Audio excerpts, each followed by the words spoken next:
thought that Cape Point was the most southern point of Cape Town. Everybody thinks that. Well, why not? Because it's the only part that's talked about. Everybody thinks Cape Point is the southernmost point. Everybody thinks Cape Point is where the Indian Ocean meets the Atlantic Ocean. It's here. It's Cape Agulhas.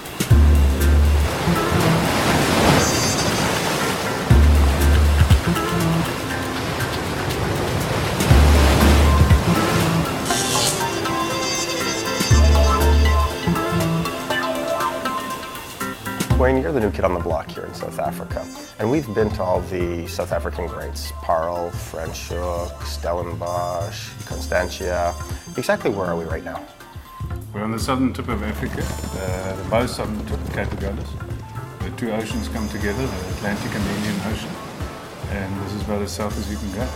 When you chose to come here, there was absolutely nothing here, and you came down to Cape Agulhas and looked at this massive piece of land and said, hey, I'm going to plant a vineyard there.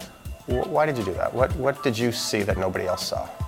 I think what we came here for originally into this new area was for the climate, and that's a maritime experience that we're getting off the ocean. So the breezes come straight off the sea over here, and we get them off both sides of the ocean here. And that's what gives us a cool climate. And we discovered that we had all these differential soil types.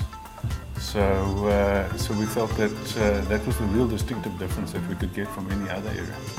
And for us, as a new area, a new kid on the block, we felt that if we could get something that's very distinctive to show exactly where we are, being Cape Agulhas, the southern tip of Africa, we decided that that was probably the most expressive name that we could come up with to show exactly our whereabouts as such. You've got some really interesting names for your single vineyards, such as Pincushion and Conebush, Sugarbush, and Cat's Tail.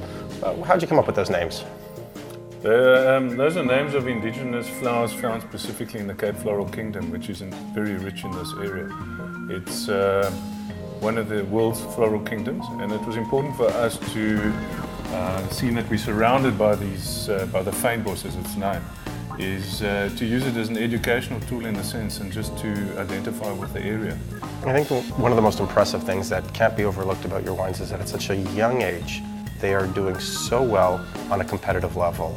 And you've gotten some rather impressive awards this early on. Yeah, we've been very lucky. I think the Cape wine industry is over 300 years old, and they just celebrated their 350th year this year. Us being the new boys on the block are only 5 years old. And last year, our Pincushion Sauvignon Blanc, one of our single vineyard wines, got the Decanter World Wine Award, Best Sauvignon Blanc. We beat Chile and New Zealand in the final for under £10. Which is impressive. That's very impressive this early on in the game.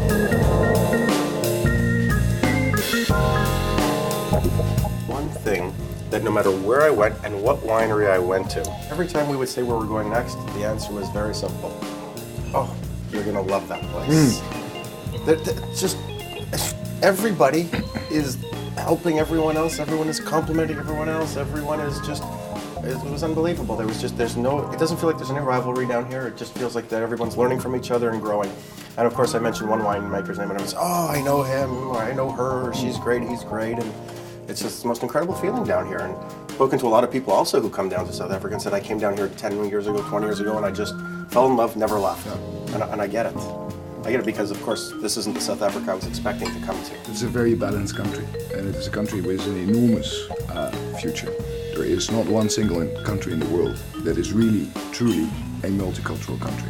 New York is a multicultural city, London is a multicultural city. There's only one country in the world that, as a country as a whole, is a multicultural city, and it works. Well, gentlemen, I can honestly say it's been an absolute thrill to be down here in South Africa. Your hospitality and your generosity, a toast to you guys. Cheers. Jody, a toast to you. Thanks for being here. You will be back. I will be back, make no mistake.